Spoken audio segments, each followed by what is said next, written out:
Hello, আসসালামু আলাইকুম। আপনারা সবাই কেমন আছেন? দেখেন, আজকে আমি গরুর মাংস রান্না করছি। আমার সংসার লাইফের প্রথম দিকে এক আন্টি ছিল। আন্টি এভাবে মাংস রান্না করত।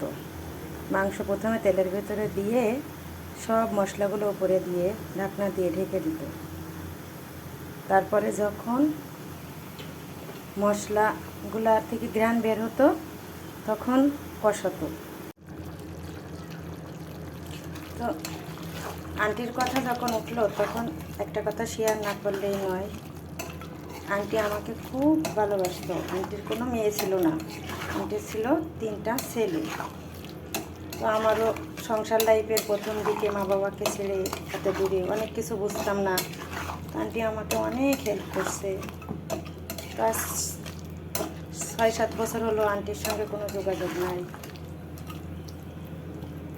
আমার ছেলে যখন ছোট ছিল তখন একবার গিয়েছিলাম আন্টিকে দেখতে, তারপরে আর যেতে পারি নাই, চলে আসছি ঢাকা থেকে।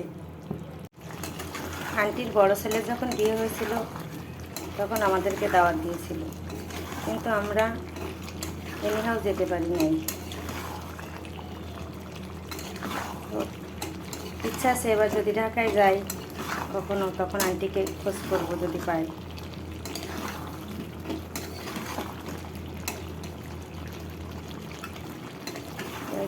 এই কামনা করি এই আন্টি যেন সুস্থ থাকে, ভালো থাকে।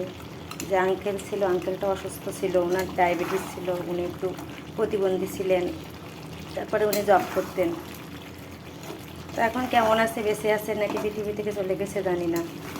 তো যেমনই থাকেন আপনারা ভালো থাকেন, সেই কামনা করি। তো অনেক কথাই বললাম, কথা বলতে বলতে মাংস কষানো হয়ে গেল। এখন পানি অ্যাড করবো।